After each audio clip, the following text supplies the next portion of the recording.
bullshit. So now we are going to watch our pay-per-view. And it's going to be StarrCade 1988 True Grit is the tagline. True Grit. All right, so here we go. StarrCade 1988 True Grit. And we are in Norfolk, Virginia. And wait till you hear the crowd on hand at the Norfolk Scope. We have 10,000 people. All 10,000. Which sounds crazy, but in 1988, hey, that was a good crowd. Our hosts, not commentary, but our hosts are Tony Schiavone and Magnum TA with the mullet of the century. We need to get you one of those mullets to go with those chops. That'd be amazing. Magnum TA looks like a porn star. It's like pre-Val Venus before Val. And then on commentary, ladies. We got good old JR and everyone's favorite commentator, Bob Cottle. Got some exciting things happening tonight. I want you to pay attention. And we kick things off. By the way, just so we can show you where we're at in the timeline, NWA has been purchased. Technically now WCW is in the picture, and this is the first pay-per-view produced by WCW, but they are still running under the NWA banner. So technically it is still the NWA. And our first match is for the NWA United States Tag Team Championship, and it's the Fantastics, who I've heard of, but I know nothing about, taking on the Varsity Club, the team of Kevin Sullivan and the man we've been talking about, Dr. Death Steve Williams. What do you know? We happen to get a Dr. Death match. He's a big dude. Prime, the Dr. Death that they wanted. He is. He's built like, is the old saying, a brick shit house? He is built like a brick shit house. That's how you. Yeah, he was a decently sized man. He's tight like a tiger. He must work out.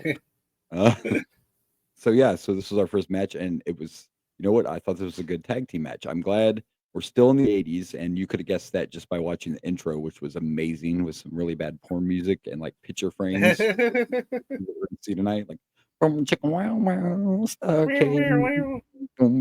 yeah, a little awkward, but anyway, it's getting better though. If you remember when we started this, those first couple shows we had to watch were a little rough. It was like a bunch of people we didn't know. I remember one pay-per-view we said everyone looked like your stepdad or that one uncle at your family reunion. At least we're getting some people we know and some better action. This was a fun tag team match. The Fantastics did some really cool shit. Again, it's 1988, so they're doing things that not everybody does. And I say really cool shit. The crowd was into it. And I mentioned to you when we were watching this, I'm like, dude, I don't know what's going on, but Kevin Sullivan was no-selling a lot of shit. I don't know if he had a bad night or he didn't like the Fantastics, but he was just like, you know what, I'm not selling nothing for you. I'm gonna Hulk Hogan this. Like, he got raked in the eyes. He didn't even budge. He was just like, fuck you guys. I'm not gonna sell anything. So a lot of high spots. A lot of the Fantastics used a lot of double team moves, which I miss. I don't know about you. Like, I love tag team wrestling, but you don't get a lot of the double team moves anymore from the tag teams like you used to back in the day. I love a good double team. Yeah, not just finishers. Like, these guys were doing double drop kicks. They did like a double backdrop off the top rope. They were doing tag team wrestling like it used to be back in the day. And the ending, the match was going pretty damn good. And in the ending, I don't know what the fuck Tommy Fulton was doing, but he had Dr. Death in a sleeper. Then all of a sudden he just let it go, and he acted like he was going to throw Dr. Death off the ropes, but he was like, oh, wait, no, let me run off the ropes. It was a very awkward sequence that turned into Dr. Death using what will be known as a stun gun in a few years when a certain Steve Austin comes into. Yeah. By the way, fun fact for those of you who don't know, Stone Cold's real name is Steve Williams, and he wanted to wrestle as Steve Williams, but he couldn't wrestle as Steve Williams because of this guy. We already have a Dr. Death Steve Williams, so he had to change his name. There's a little backstage boomer facts for you, just in case you didn't know that. So overall, I thought this was an entertaining match. The crowd really loved the Fantastics. There were a few botches, but I can forgive them because they kept going. Botches can be forgivable if we just act like that didn't happen. Act like it never happened. And they're not major, but because one of the Fantastics went to throw a drop kick and it looked horrible. They didn't extend all the way out. It kind of looked like they were in a position to take a shit and they jumped up in the air. It's kind of what it looked like. It was pretty bad. But overall, not a bad match. The stun gun was enough to put out Tommy Fulton, I think, and the Varsity Club win the NWA United States Tag Team Championships. That's a mouthful. It's a lot. Of course, every time you say Tommy Fulton, all I'm thinking about is Madman Fulton, who I've met. Oh yeah, that's right. You have. Thanks to our friends over there at ASWA. Shout out to Jimmy, our buddy Jimmy Nightmare. So yeah, Jimmy I'm the gonna Living Nightmare Lee. Nightmare. Yes. So yeah, overall, not bad. Good way to kick off the pay per view. Fun tag team match, and not really any cheating. Oh, the one thing I forgot to mention: not only was Kevin Sullivan no selling, but some of the shit he did looked really brutal. Like he was legit. I think one of these guys pissed him off. I don't know. There was one. There was one spot where the dude was down. I don't know if it was Tommy or the other guy. Don't know his name. Doesn't matter. And Kevin just jumped up and literally came down on his chest. And I know Kevin Sullivan is huge, but you can't. That's a move you can't fake. Like jumping up in the air and literally landing down and stopping, like when Finn does it off the top rope, the coup de grace. You can't really fake that. You know what I mean? Like that shit looked like it hurt. Um, Yeah. Overall, though, pretty good match. And you know what? I think I'm going to give this 3 horrible drop kicks. I'm going to give it a 3. It was pretty good. It was entertaining. Just 3 bad drop kicks. I think I'm going to go with 2.5 stun guns. Yes, it was definitely a stun gun. Yeah. I don't remember Dr. Death using that either. It was probably just, this is a period where sometimes you just get random finishes. And I do kind of want to correct you. So I actually did not meet Madman Fulton because of, well, not directly because of Jimmy the Nightmare, Living Nightmare Lee in ASWA. I actually met him. So my stepdad did a movie where he was an extra. Yeah. He was in it. He got to shoot a prison Gatling gun, which I don't think is a real thing. But yeah, in this movie, there was a prison Gatling gun. Yeah. And he even got the Wilhelm screen when somebody took a rocket launcher and took out the Gatling gun he was on, and he flew off and got the Wilhelm screen, which I thought was awesome. Nice, I was very happy. However, Madman Fulton was also in that movie. Okay. And he was at the movie premiere for that movie. And I got to meet him at the movie premiere. Gotcha. And me and my brother took pictures with Madman Fulton. Nice. So it's actually because of the movie.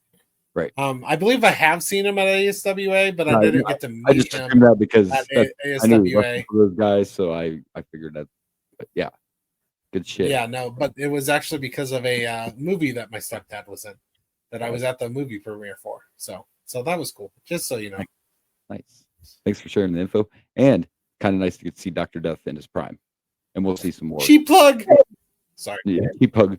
I can't wait until we get to Dr. Death C. Williams teaming with Terry Bam Bam Gordy. Wait till you see those guys together. I can't wait to get to that because that's when he's really a badass. But anyway, we made it through this one. Let's see what's next.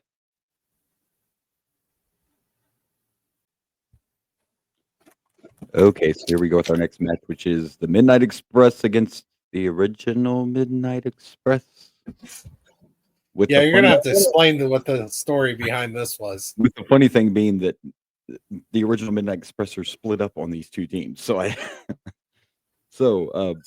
the actual original Midnight Express would be Beautiful Bobby Eaton. Well, I guess I should say who's in the match. So let's do this. So the Midnight Express with Jim Cornette is Beautiful Bobby Eaton and Sexy Stan Lane. Faces, by the way. And Sexy Stan Lane? Sweet Stan Lane, was that what it is? No, it's Sweet Stan Lane. Sweet Stan Lane. Jim Cornette is a babyface, very weird. They're taking on the original Midnight Express, which is Dennis Condrey and Robert. What the fuck is this guy's name? Robert Rose. Hold on. See, I'm very unprofessional. I don't remember this guy. Randy Rose was it? And their manager is Paul E. Dangerously. So the actual original Midnight Express was Bobby Eaton and Dennis Condroy, and in real life, Condroy left the company, so they broke up the Midnight Express. Didn't think he was going to be coming back, so they put Beautiful Bobby with Stan Lane to make the new Midnight Express. Long story short, Condrey shows back up, and they come up with a storyline, and claiming he is the original, Midnight Express. So that old chestnut. That old chestnut. Yeah, the team breaks up. I'm the Midnight Express. No, I'm the Midnight Express. Yeah. No, I'm the Midnight Express. But Jim Cornette said, I am the Midnight Express. But nothing else. It's always a pleasure to see young Paulie Dangerously, or as we know him, Paul Heyman. Yeah, and he's got the Saved by the Bell cell phone, the Zach Morris giant cell phone, and of course Jim Cornette with your favorite weapon ever in the history of pro wrestling, the tennis racket. which may have came into play. Still in its cover. And what's more face than hitting the other team with your tennis racket? Nothing says baby face like some tennis racket shots. I don't. Jim Cornette, I never saw as a face. Ever. I don't remember him being a face. Of course, this is way before I might have went back and watched some of this stuff, but when I started watching wrestling, WCW was full on WCW, so I don't remember Cornette ever being a baby face, and it was just weird. It was weird. It was people cheering Jim Cornette was very fucking weird, but when you got those two out there, one of them has to be evil, I guess. I guess this was a good tag team match. I was actually a huge Beautiful Bobby fan when I was a kid, believe that or not, but I was just kind of drawn to those guys that were more real wrestlers than characters at first, other than Hulk Hogan, of course. And it was a good tag team match, obviously, with a good story, especially now that I explained it. I thought it was a little long, though. It is a scooch long, in my opinion. I know there was. I just wanted to bring up one thing during the match. There was a flying body press that happened after a bounce back off the ropes, and it seemed like the guy taking the move forgot to fall backwards right away. Yeah. So it was like he stopped in midair and then fell. It was just very awkwardly done. He's doing Matrix shit. Stop. Hammer time. That's because they got Condry's partner from the Marty Jannetty School of Jobbers. That's why that happened. Because you never know what you're going to get when you hire from Marty's school. You don't know what you're going to get. When Paulie dangerously attacked, is not like the other. There's one person that doesn't fit. One. When Paulie dangerously attacked at the end there, I was having a hard time figuring out what it was he attacked with, and then the ref grabbed it, and I also was having a hard time. Whoa! And then I finally realized. This isn't Dark Side of the Ring, buddy. Talking about the ref grabbing it. I'm like, calm down. Yeah. Mom, wrong peacock. That was one of the guesses I had. So wait. You're telling me that you thought they were using a schlong? Yeah. You thought somebody just like whipped out there. I thought we jumped to the attitude era real quick. I didn't know what it was. I didn't think it was a schlong, but that could have been one of the options. It was flesh colored. But and it turned out to be a relic from an ancient time. Yeah. A corded phone, but without the cord. Hey, does that make it a cordless phone? That was a cell phone, buddy. That was a cell phone. It was just like it was one of those. That's why I call it the Saved by the Bell cell phone. It's like the one Zach used to carry. That's why it looks like giant brick cell phone. Now you may be right though, because I didn't look closely. Because there were a few times eventually he carries an actual cell phone, but this could have been just a cordless phone to look like one. But he did use it. The end of the match was fun. You had both managers got in the ring, and like you said, there was a phone shot. There was a phone call. Yeah. And then the manager got in. He was just trying to tell him that it's somebody's calling for him, and he was trying to give him the phone and slipped, fell. You know how that goes. Yeah, it happens. He slipped, trip. Yeah, he's like, here.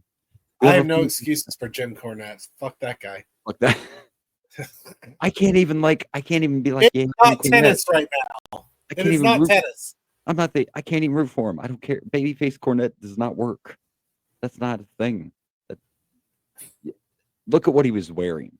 Like we talk about this all the time. He was heat from head to toe. I can't fucking like you. I hate your tennis racket. You're wearing fucking like bright, sparkly red shit and that. And he kept on like the cumber whatever thing. Like, no, that's heat. I can't. Yeah. And he kept on like, I don't know if he was trying to make himself like, I think he was making fun of the other team by like walking daintily or something. Oh, yeah, he did do like the little. It's like, ooh, little. Below and everywhere I go. Is it because they were wearing like colorful trunks or something? Like, I was confused on that aspect as well. Yeah. That was the one thing that was a little off for me, but it was still a good match. Like I said, I just felt like it was a little longer than necessary. But it's the old days, and like you said in the last match, this is still the days of 10 minutes. 10 minutes have gone by. Like, we don't need an update every 5 minutes. This is old school, though, so you get that. No, it wasn't 5 minutes. It was 10. They start telling it 10, and then they start doing it every 5. Yeah, I don't still think I've noticed them say Still. 5 minutes have gone by. no. But point being, though, that we get the updates. We get the updates about the time constantly, Yeah. in case you forget where you're at. So I guess we got to rate this. You know, it was as good as the last one, and it had a little more of an entertainment factor. Like I said, I guess I can't bitch too much about it being long was my only complaint. So I'm gonna give this 3 original Midnight Expresses because there's 3 different. I don't know. I'm gonna give it 3. Bring. Hello. Is there anybody in there? Oh, I was thinking more of a Oh. hello. Is it me you're looking for? There's also hello.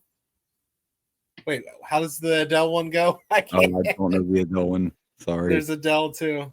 That's right, kid. You get the karaoke as a bonus on this show, by the way. We don't even charge you for that. Yeah. It's just extra entertainment factor. It's just bonus. Yeah, we charge you for everything else. Which is why we have 3 listeners. That's right. All right. We're 2 of them. Anyway. And the other one's what was it? What's your friend's name? Sean? Well, hi, Sean. Wow. Hi, Sean. You got to remember our number 1 fan, or we're not going to have him anymore. Is it not Sean? Was I wrong? You're Sean. You're right. Yes. Oh, yes. Why are you judging me when I actually remembered it? We're like, what's his name? You know, that guy. The guy. Who's that guy? You know, that guy. I mean, the guy. You know, the guy. It's fine. Sean. He sees you on the streets. He knows where you live. Well, I don't know. Does he? Cut that. My bad. Let's go on to the deck. All right. So our next match, another tag team match. But I guess I should mention real quick before the match, we got a backstage interview with the Varsity Club. As Dr. Death and Kevin Sullivan were celebrating their United States Tag Team titles wins, and they were back there with the television champ, who's Mike Rotunda, aka IRS, aka Bray's daddy. Bray Wyatt's daddy. IRS. Old IRS Mike Rotunda in that backstage interview. And then we get our next match, which is the Russian Assassins with Paul Jones facing Ivan Koloff and Junkyard Dog. Interesting tag team. So the last we knew, Nikita turned face, but not Ivan. And it's interesting that now all of a sudden that we have these masked Russians, so all the other Russians are good guys now. Is that what's going on? I mean, I assumed the masked ones were villains. Yeah, or are you saying Ivan and? Well, that's what I'm saying. Is like all of a sudden now Ivan's a good guy just because we have these evil masked Russians. So now all of a sudden Ivan's a good guy and his partner's Junkyard Dog. I didn't get it. I don't know, but look, I'm going to be honest with you. This is some of the worst wrestling I've watched on this podcast. Like, yeah. So we're on the same page. Nothing looked good. Nothing flowed well. The Assassins horrible. Jumped off the top of the rope and did a hammer hit, and nobody ducked, but somehow he hits his partner and not the person he's supposed to hit. Yeah. And there was no selling of, oh no, he moved out of the way. He didn't move. No. He just overshot it. Yeah. It was bad. This was horrible. There was nothing. First of all, before it even started, I'm like, this team doesn't make sense, you know? And then the bell rang. If I had someone in this room that was watching this pay-per-view and I knew they were watching it and they did not watch wrestling, I would like blind them or put a blindfold on them or do anything in my power. This is not going to get you to be like, man, I love wrestling. No, this was not good. If there was ever any kind of evidence for people who hate wrestling to show, this is Exhibit A. Yeah. Okay. It was bad. It was clunky. They were missing a lot of shit. And it sucks. I like Junkyard Dog, but no one in that ring was good. This looked like it was the first time the Russian Assassins ever fucking wrestled with each other. Like they had no idea what they were doing. Maybe they were, since it was like one literally They were nobodies, by the way. I've heard of the name. One of them was Jack Victory, which I've heard of that name, but he was like a jobber. So these are just jobbers in masks getting put on pay-per-view. Pretty much. It's I don't even think these guys came from Marty's school of jobbers. They're worse. I don't know. I don't know where this is like Timu. You send us a couple of wrestlers, please. This was horrible. Yeah, this was bad. This was bad. This was not good. I don't even know what to give this fucking thing. Thank God it's over. I was glad it was short because our matches have not been short on this. So luckily this one wasn't that long. Because what's the lowest score you can give? Didn't you give a 0 last week, or were you like, I'm not really going to give a 0? No, I don't think we. I don't think we stuck with that. We didn't. It's 1 to 5. One is I have we ever done a half? I guess 0.5. Can you do 0.5? We don't do zeros, but we could do 0.5. We could do that. Half of 0.5. Please skip this. If you're watching, if you I mean, if you were thinking about watching the StarrCade after, which I mean, in my opinion, it's better to watch the pay-per-view then listen to us. But if for some reason you decided you wanted to listen to us first, then watch the pay-per-view, skip it. Yeah. Unless you love to watch terrible wrestling. Oh my gosh. Because that's what this was. I'm gonna give this half a Russian because there's supposed to be 3 Russians and none of them are fucking Russian. So I'm just gonna give it a half a Russian. Wow. There's no real Russians. Junkyard's probably more Russian than anybody in that picture. I don't know. Bad. Yeah. Let's just, you know what? We got to have some better stuff. I know some people we're about to see. We're going to see some people we know on this card. I don't even think we've talked about a lot of what we were to expect. By the way, I don't think I mentioned any of this. I usually do main events, Ric Flair and Lex Luger. So, which was, I believe, the main event on the last show we were supposed to watch, but don't have access to. Yeah, but we couldn't have because there's something wrong with the cock. It's broken. Something wrong. They might want to go to the doctor. I literally feel like if Bob Caudle and JR arm wrestled next, it would still be better than what we just watched. Right. So let's see what's next. All right, so real quick before we talk about this next match, I think there were 2 things I forgot to mention about this pay-per-view. One is we got a very young Teddy Long as the referee. And I'm not trying to make fun of anybody, but the fact that he has all that hair, but it's still nothing here. Yeah. From the back, it looks like it's a really nice hairstyle that he turns around. It's just, you know. Look, Teddy, I get it. Bald, baby. I get it. You know. So, and the other thing I forgot to mention that we both kind of forgot about, and they showed him again during this match, is Jason Hervey's in the audience. And for those of you who don't know, he was the oldest son on Fred Savage's show, Wonder Years. Wonder Years. Yeah, he's in the audience. I thought he looked familiar. Yeah. I wasn't sure who he was. What makes that even more interesting is he is actually a wrestling fan in real life, and he was there a lot. And later on, him and Eric Bischoff meet, and they actually become friends, and they started a production company together, and they still work together to this day. Eric Bischoff and Jason Hervey. Who would have ever guessed that would have become a lifelong friendship? But all right, so here we go. We can talk about this next match, which I loved the hell out of this match. Yeah, this was good times. Yeah. This is definitely a slightly stepped up. Well, and I have to imagine, knowing you, my co-host, and Mr. Hill yourself, you had to have loved Mike Rotunda in this match. We got some heel shit that you don't see anymore. We got a lot of good heel shit. Oh, not only that, this was a wrestling match with 2 guys that have a wrestling background, and I actually enjoyed it, and I cared. It's fun. It's interesting seeing Rick Steiner. I mean, he's in full-on wrestling gear, and not like pro wrestling gear. I'm talking about you're in high school, college, or the Olympics wrestling gear. And always dresses like that his whole career. He just switches to those bright, crazy designed singlets. But yeah, does the mismatched boots, the mismatched knee pads, classic Rick Steiner. Yeah, and you really don't see that anywhere else. Like, he's one of the few that I can think of that does that look. Yeah, with the helmet. Yeah, there is one young man in TNA. Actually, he might have left TNA now. He's in AEW now, but there is one young wrestler out there. His name is Jason Alexander, and he wears a singlet and the headgear. And the headgear, huh? Wow. So he's the only guy I know of now in this modern era that does it. But yeah, it was rare back then. But here's something else I don't get, because we were talking about Kevin Sullivan's crazy ass, which, by the way, he got put in a shark cage for this match because he's also manager of the varsity club. But here's what I never got about this, man. The varsity club, we obviously get what the gimmick is. They all went to college.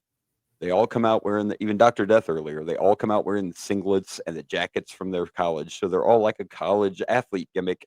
And then here's the game master, Kevin Sullivan, in his long dark robe, like he's the Undertaker's grandfather. Doesn't go with the faction at all.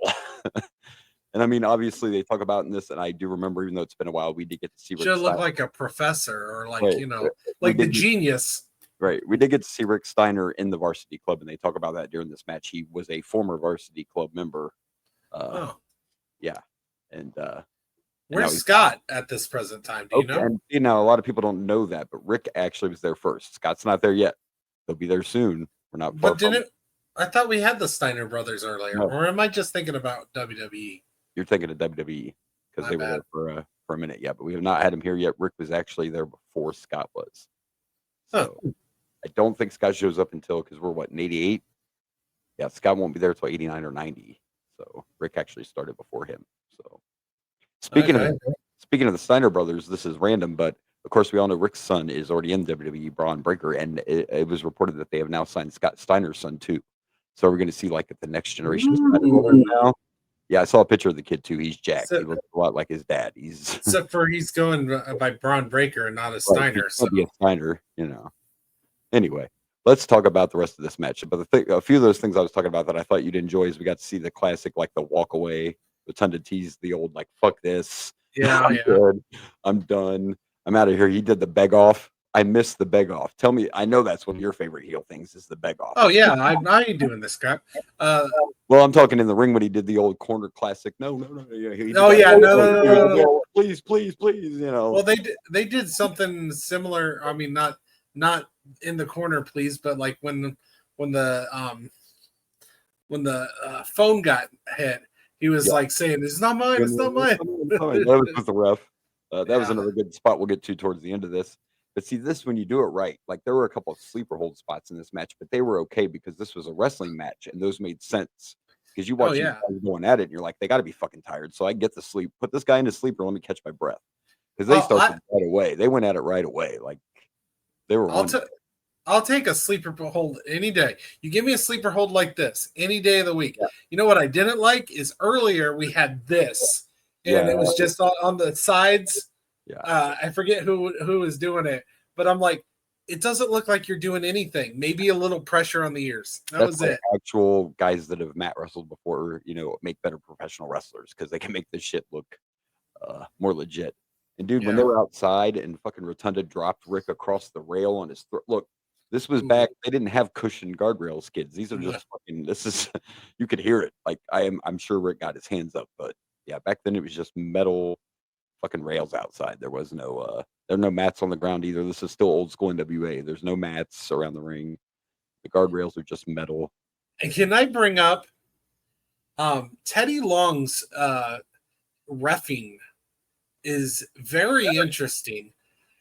He's constantly trying to check you to make sure you're not cheating, and he literally asked the crowd. Oh, I was going to bring that up. I'm so glad you did. He did it more than once tonight. Yeah, and he did it earlier too, and I forgot to bring it up then. I'm glad you did this one because I forgot again. He's right. He's asking the crowd's opinion, like, "Hey guys, do I count?" Like, was it the feet on the ropes? Was the feet on the ropes?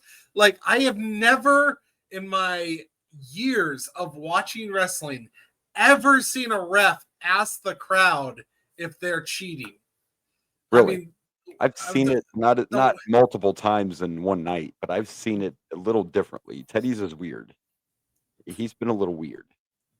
Yeah, I can. And also earlier, by the way, when the tag team match, when the Assassins did the old swap out thing, Teddy Long was literally watching the whole time. Oh, like you may not have saw the guy put the foreign object in there, but he saw him come in and he saw him switch places, and he's just standing there. He should ask the crowd, "Hey, who's legal?" No, they can't tell the difference. What are you talking about? What am I doing? You're all right. Teddy's been a little weird.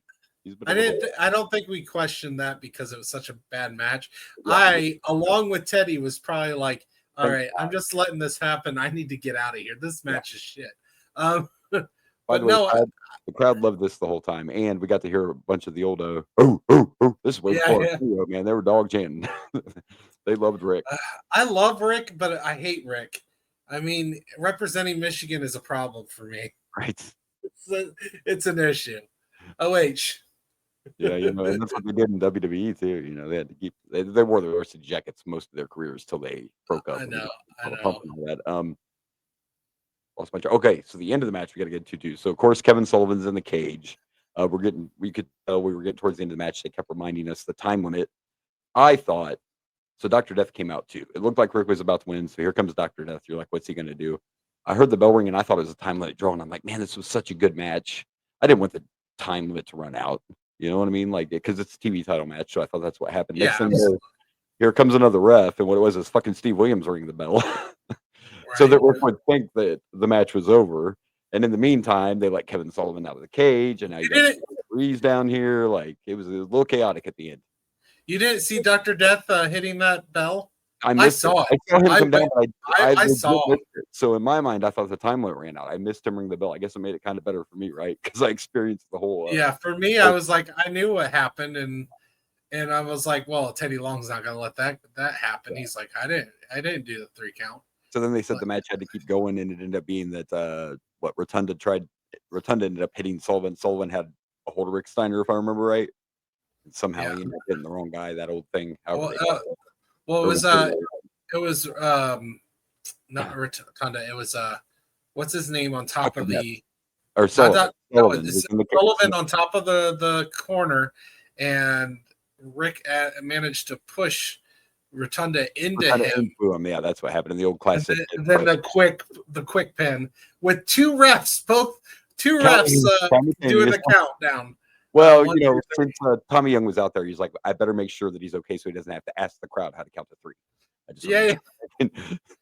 That's just such an interesting ref style. I just no. Nowadays, the refs are just blind. If they do not see it, it did not happen. Yeah, that's the way the reffing in most wrestling that I've seen has been. If I don't see it, it didn't happen. I don't care if it's obvious that something happened. Yeah. I didn't see it. It didn't happen. Well, two things I know is the crowd. The pop was huge when Rick Steiner won. The crowd loved that. And two, you need to watch your mouth because if you keep talking shit, Teddy Long's going to put you match with the Undertaker player. That's what's going to happen. It's Teddy Long. Holla. I was just waiting for him to say playa. It's weird seeing young. It's weird seeing young Teddy Long, and I ain't bashing his rep style. I find it very interesting. I'm not saying it's negative or bad. It's just I just don't think I've seen it. Right. Yeah. Oh, okay. Well, this was a good match. I really enjoyed it. I think this is my favorite match so far, and we only got a couple left. I'm gonna give this four barks. Oh. 5. I like this quite a bit. Especially for WCW because WCW matches have not been. I mean, except for the main events, some of them have been pretty good.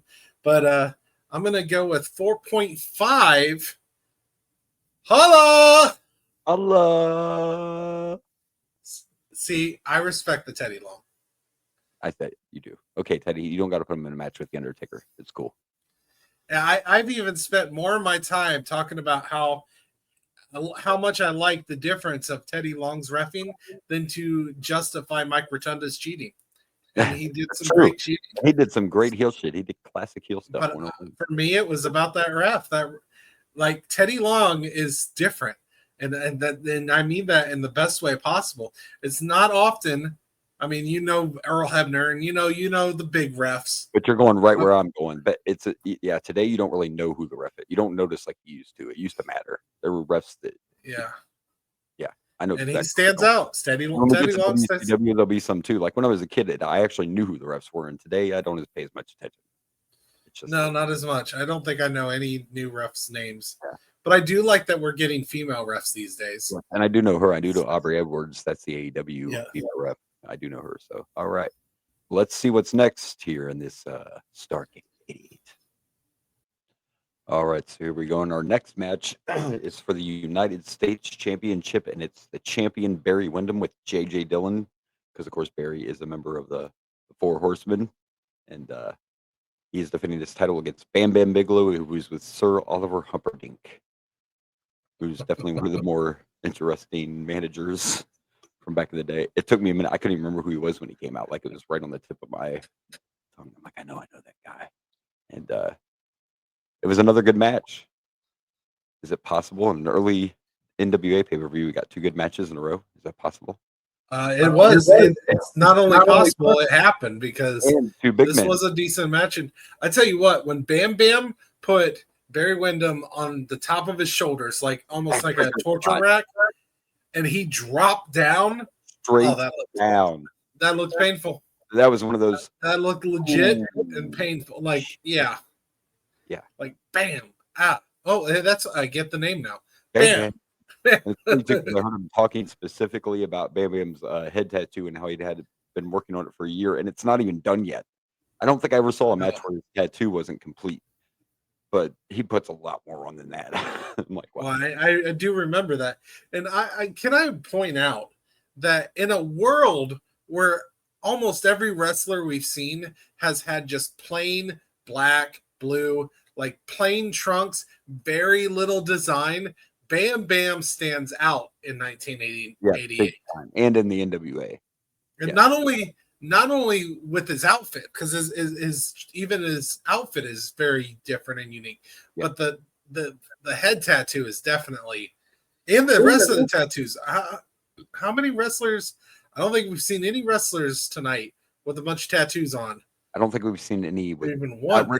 I think Rick has one, but it's small. He's the only other wrestler I think that had that. So yeah, for this time period, no matter whether he's here or in the WWF, wherever he is, Bam Bam was committed, and that's how you make yourself stand out. You know what I mean? Like, and he does. He absolutely stands up. Yeah, and because it doesn't. Like you said, like the production values are getting better, but it's still kind of that old school. Like everybody's kind of similar outfits, similar music. No one really pops yet. You know, there's very few that pop yet anyway.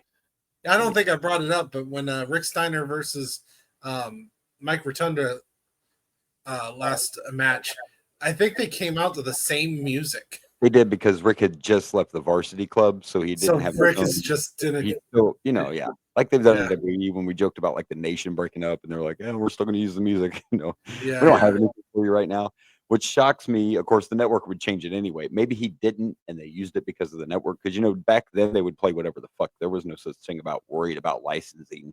They didn't do that. Like whatever. What do you want to come out to? We got you. We'll play whatever you want. But I was impressed also by Barry Windham was a favorite of mine when I was a kid. And I know he's not like Hulk Hogan or anything, but both these guys are big guys. Barry may not be as broad. He's a tall mother. Barry's a big dude. He's a tall motherfucker. Both of them are way more athletic than they deserve. Like they shouldn't be as athletic as they are. Bam Bam is amazing for a guy his size. And even Bam Bam did that where he pulled himself in over the rope and just did a splash in from the apron. That was cool. Barry went up there and did that fucking elbow drop, and Bam Bam moved. I thought he broke his arm. Like, okay, how does a 7-foot dude fake an elbow drop that he misses? Like, I don't know if you can. I was getting confused because I just kind of forgot how the rules in NWA were. But when Bam Bam over the top thing, when Bam Bam did the drop kick and it took Barry out, and JJ's trying to get him, I was like, disqualified for what? What did he do? And then they explained that it was a drop kick and his momentum. Right there at the end of the match too, they both went over the top. But again, I guess they considered that. But they did it on their own. Because it was kind of momentum from the. It had to be intentional. Like a wrestler, you had to literally throw them on somebody over the top rope back then. Yeah. So, and I forgot that rule because we haven't watched these in over a year. So. Yeah, and then they started playing outside. And again, I mentioned, this is old school. There's no mats out there. They're taking body slams and shit outside on that concrete. And a good finish. I didn't hate it. They were both getting counted. It's a nice heel finish to keep your title. Yeah, both getting counted out. He ran Bam Bam's head into the pole to buy just enough time, or into the post, just to buy enough time to roll back in the ring and win by time. So first title that hasn't changed tonight. Two titles changed. This one stays right where it is, and we have 2 title matches left. So there you go. And I know what's next, and I'm pretty excited because I know we're not a fan of a certain person, babies. But this is a star-studded tag team match coming up for the tag team titles. So I'm excited because this is our first time seeing Sting. So was that spoiler? I'm sorry, spoiler alert. Don't hate on us. Don't hate on us if we're wrong because it's been a minute. But I'm pretty sure we have not seen Sting yet. I do not remember seeing Sting. I don't remember. I feel like we talked about it on the last episode before we. I think we were talking about how hiatus. we're ready to see Sting. I think Sting's debut or first appearance was the pay-per-view we couldn't watch because it's not on the cock. Yeah, I'm pretty to do today. So we're pretty sure it's our first time seeing Sting. So yeah. But it's been over a year since we've watched pay-per-views, so we could be slightly wrong, but I don't think so. I don't think we've seen Sting. Pretty positive this is the first time Sting's been on our podcast. So yeah. So it should be good. All right. What are you? We didn't even rank it. Brandon, what do you rate it? What the hell are you guys doing over there? Wake up! Not our jobs. All right, no, I do got to rank it. This was another great or good entertaining match. I enjoyed it. Bam Bam is one of my favorite big men of all time. I'm gonna go with another. I'm gonna give this 4 Horsemen, even though there's only one out there. See, I was gonna go with bam, bam, bam, ba, 3.5 bams.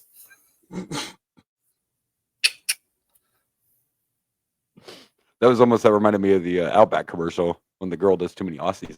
Aussie. He'll be all week, folks. He'll be here all week. Just so you know. We do take donations if you want to. We do. Yes, we're GoFunding me for something. We don't know what yet. It's for the bus. Big road trips. All right. Let's get to this tag team. We need to GoFundMe to go to a pay-per-view. Right. And then we can record. Yeah, Boomer and Blaze on the road. We think we could go. We've talked about this before. We could go to all these places where these pay-per-views took place. We could broadcast from where they were. That would be great. I meant to go to a current. Well, I know to a current one too, but you can't tell me when you're badass if you could go on the road and like broadcast from these arenas. That'd be pretty fair enough. That's a lot of hush money though. That's a lot. Yeah. That's that extra hush money. Anyway, let's move on. Let's watch this tag match. All right, so here we go. Our next match is for the NWA Tag Team Championship, and it's the champs, the Road Warriors, along with Paul Ellering, facing the team of Sting and the American Dream's Dusty Rhodes. Baby. By the way, here's an example of what I was just talking about. I don't know if you could tell by watching the entrances, but that was not the music the Road Warriors used for entrance music back then. That was just some cheap overdub because at this time they were using Iron Man, and I'm pretty sure that the Cox WWE's not going to pay. Yeah. Use Iron Man on the videos, so yeah, here we go. And this match made me laugh right away because folks, they all got in the ring and they started whooping each other's ass right away, and they stopped so they could do the intros. I don't know if I've ever seen that, fellas. Time out. We did not get to announce your names. You guys got to stop right now. Like they were literally pounding the shit out of each other and stopped long enough for ring announces. I do need to put out a correction. Okay. Yeah, no, I was just doing that like, they were like, timeout, guys. Timeout. Yeah. So, stop fighting. But go ahead. You have a correction, you said. We have seen Sting. Unless it was on the dark match. But he was at StarrCade 1987. It was Sting, Michael Hayes, and Jimmy Garvin. Oh, that was our first time. I remember versus that. Eddie Gilbert, Rick Steiner, and Larry Zbyszko. Now that you say that, I remember that match. So you are correct. Yes. That was our first time seeing Sting. So yeah, that's when he showed up in StarrCade, 87. And as soon as you mentioned that match, I remember it now. I remember him being with Gorgeous Jimmy, and good catch. But we had that gap. It's been a while. I had to look it up. We brought it up. I had to look it up. If I remember right, he wasn't in that match very much. So we saw him, but I don't think we saw him a lot. That was his first appearance. Good catch on that one.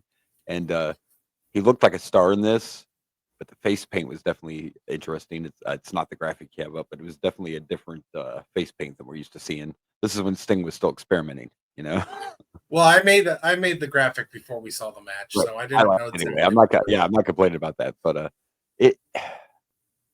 man, I hate to always sound like I'm shitting on Dusty. Like, this match was okay. I guess Dusty was really in there just to get his ass kicked anyway. I mean, he pretty much, was just getting beat up most of the match. Um, yeah, I mean, Couple things I noticed. I noticed him do like a backwards stinger splash, but they didn't which call it stinger splash yet. that looks a lot more painful. I think doesn't that look more painful if the guy's like facing the turnbuckle? In my visual, it does. I mean, yeah, I guess. Yeah, because you run into that turnbuckle and you're getting kind of pressed. But yeah, he did do like a reverse stinger splash. Sting did an amazing dive to the outside back then. This is '88, folks. Yeah. That was a pretty sweet ass dive to the outside. He also did the Scorpion Deathlock, but they just called it the Scorpion. So I guess Deathlock has not been added to his finisher name yet. Those early phases, Yeah. This was actually one of the shorter matches. It was a little longer than that horrible match earlier. But this is one of the shorter matches. The match we do not name. Yeah, we don't. We do not name. We do not talk about that match ever again on this fucking show. No. But yeah, it was. I was excited. I'm not saying it was crappy, but it was fine. The crowd was into it. We got to see Sting. We got to see the Road Warriors. It was. They just kind of did the classic. Dusty took most of the ass whooping. They got the hot tag, and right when it looked like they were going to win, that damn Paul Ellering. Stop the ref from counting the three. Some proper heel work there. I love that he pulled the ref and already got him disqualified, but he still felt the need to jump in the ring and break the pin up anyway, just in case. You never know. You got to be careful. You got to cover your grounds, folks. You want to make sure, even though the bell's ringing, you want to. And then, of course, Dusty, and I forgot to mention this in Barry's match, but let's talk about one move I've never stop using the fucking claw. Maybe that's just an '80s thing. Barry used it in his match. Dusty put the claw. The pin is blue. All I can think of is the freaking. It's a good reference too. But liar. Yeah, I think of Toy Story. The claw. Dusty put the claw on Paul Ellering, and I find it funny because he hit him like this to put it on, and Paul's glasses went flying.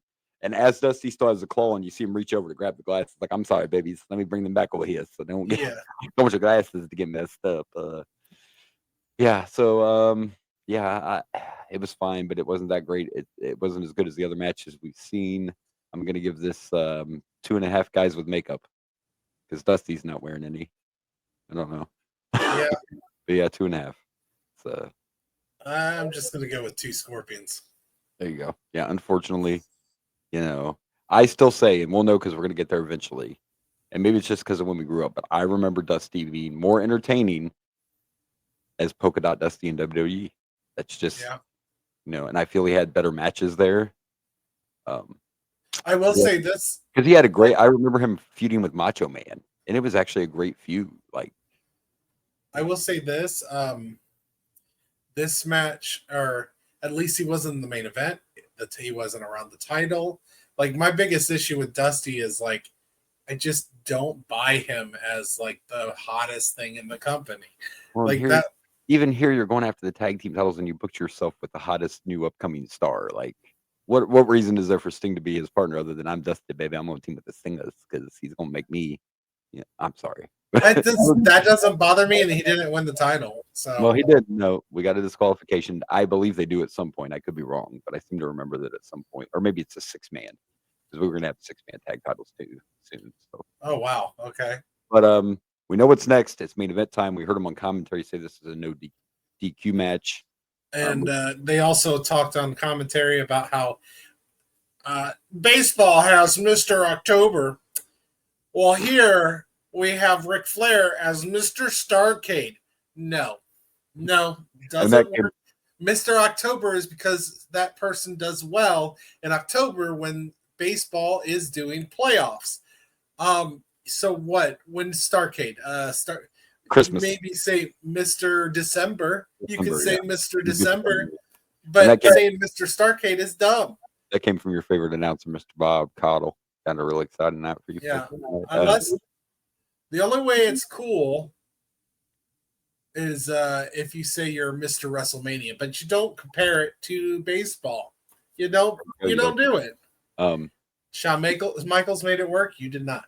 So I just want to say real quick, and I'm hoping for the best, but we've been hit or miss with Ric Flair since we started watching. The last pay-per-view, I believe we finally started getting the Ric Flair we know a little more. But what worries me about this is about a 30-minute match, and it's against Lex Luger. Oh my. Lex Luger in 30 minutes is bad math. Listen, I loved Lex as a kid, but truth is truth, and Lex was not a. It's going to be interesting to see what Luger can do in a 30-minute match with Ric Flair. We'll just say that.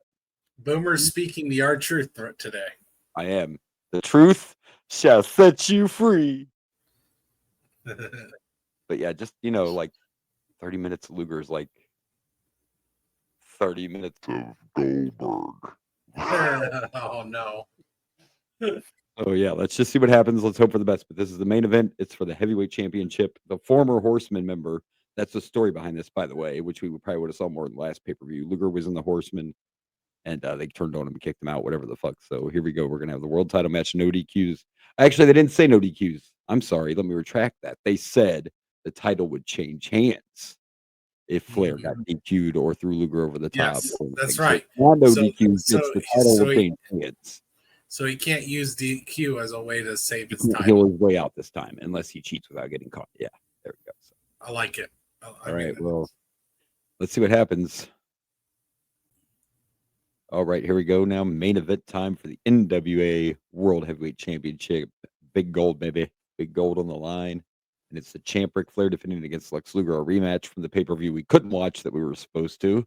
And, of course, in this one, it was mentioned that disqualifications would be a title change. And Flexi Lexi, he made me eat my words.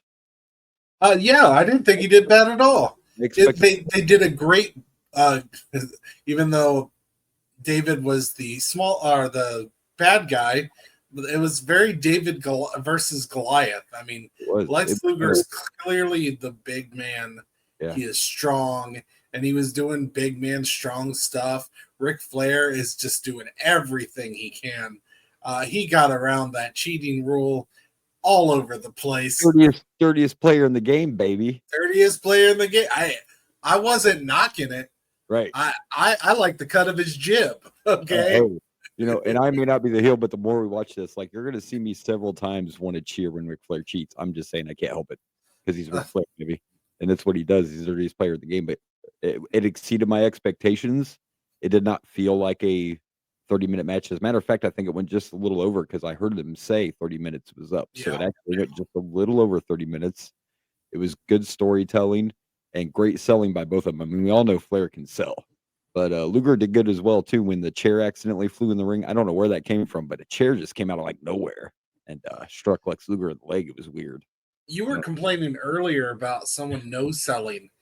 Lex Luger at the beginning was no-selling, like, everything. And it was, but it worked for the story. And that was for the story in the match. Earlier when I was complaining about Kevin Sullivan, he was just legit no-selling. It had nothing to do with the it's different. Oh, I know. That's part of Lex's character. That was that Hulk Hogan thing right there. That was. So that's different. No, Lex actually this was a good match. This was a good main event. I'm agreeing with you here. I'm just pointing out that this is when no selling is done properly and works because they were really selling. I'm Lex Luger. I'm big. I'm bigger than you, and your moves aren't doing crap to me. Nope. Why did I censor myself? Sorry. Your moves aren't doing shit to me. Okay, that's better. Yeah, you're not in the censorship. You're back. You're back in the studio, so you don't got to worry about the fucks and stuff. Say fuck, shit, damn, whatever you want to say. That's what we love about the podcast world. I'm working both ways, and even like you said, Luger's obviously the bigger man. You obviously would believe that he's the one that's going to control most of this match, which he did. But then when Flair took over with that little edge, Luger did really good at selling, struggling, because that takes a lot too. If you're the bigger person in a match, if you're the bigger competitor, you're the guy, you're the Goliath, as you said, it takes a lot for you to become the one to get the sympathy. You have to sell right for the crowd to feel sorry for you, if that makes sense. And Luger did that, because I did like.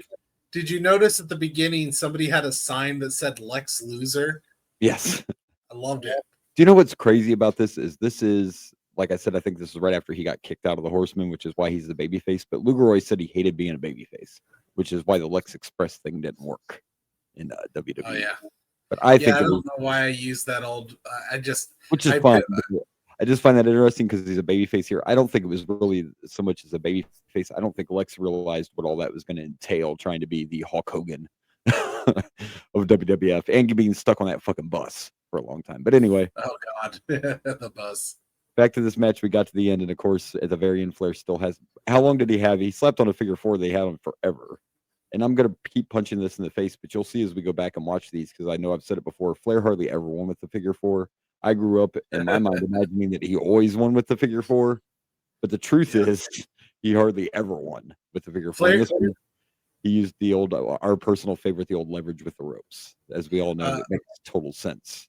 Flair's actual finisher is however he can cheat to win. Yes. We're going to see a lot of roll-ups. We're going to see a lot of trunk pulls, but we're not going to see a lot of victories with the figure four. Even though in my mind as a kid, I was like, he always wants that fucking move. That's a dominant finisher. He can't win that way. He has to win as a cheater. I will say that I've had the figure four put on me before, and that move does hurt. Now I know a lot of these moves look like they hurt and blah, but a figure four does hurt. That does actually. Now if put on right. Now, have you had that reversed and no longer hurts because you're on the other side or upside down? Actually, in my opinion, when it got reversed, it still hurts.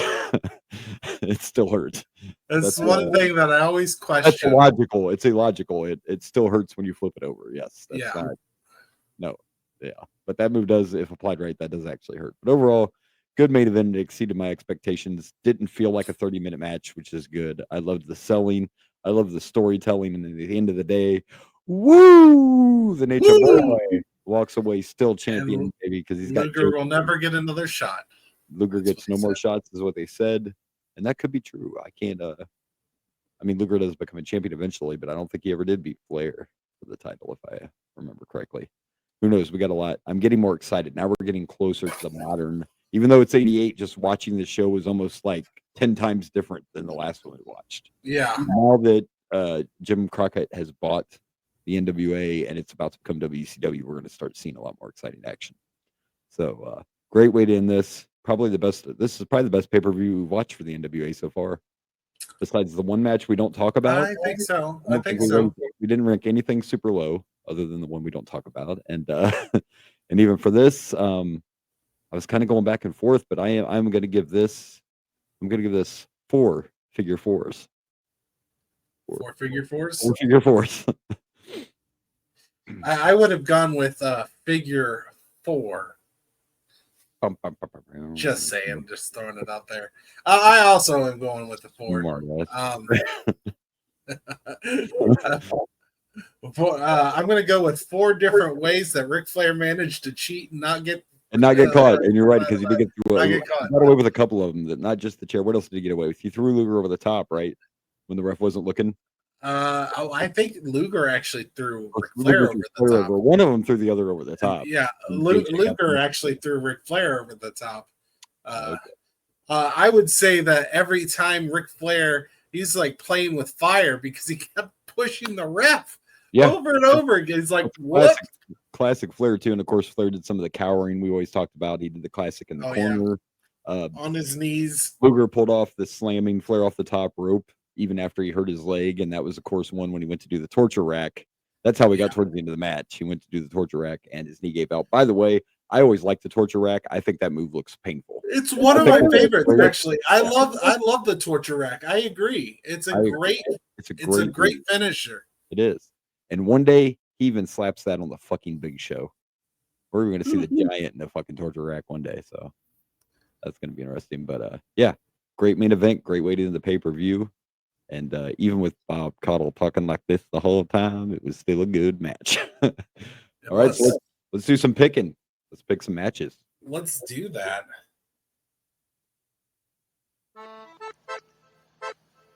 Favorite match of the night. Oh, we're auto-looking. Just in case you weren't sure. No. All right, so yeah, I think my mind's going to get changed on this. To be honest, I already had it in my head that my favorite match of the night was going to be Rick Steiner and Mike Rotunda, but I think because of my expectations were way far exceeded, I'm going to go with the main event. because I expected it to be very bad. I didn't think I was going to make it through it. And it ended up being probably the best Lex Luger match we've seen so far. And it might be one of his best matches ever. So I'm going to pick the main event, Flair and Luger. I've been going back and forth between these two because I really enjoyed the Mike Rotunda and Rick Steiner match. 2 Ricks. Yeah, there's a lot of Ricks. You can't have 2 Ricks. It's not WWE. But I mean, I like the story that was told with the main event. And I love me some Ric Flair heels. Heel stuff. Yeah. He is the dirtiest player in the game, and I love it. Absolutely. So I'm gonna go with Mike Rotunda and Rick Steiner. No, I'm glad that you picked both because I think they both deserve to be there. It was still, to me, that was like the crowd was really into that match. It was a really fun match. Again, I only picked the main event because my expectations were down here, and it went way above what I expected. I was worried about, I even mentioned it before we watched it. I was worried about Flexi Lexi, but he came through. Yeah. Right. So it's both good choices. Rick Steiner and Mike Rotunda was just, again, that one, the biggest thing to me was they made a wrestling match, like a mat wrestling match, entertaining and had the crowd into it. So it was good stuff. All right, well, we're gonna pick worst, and I bet this was gonna be tough.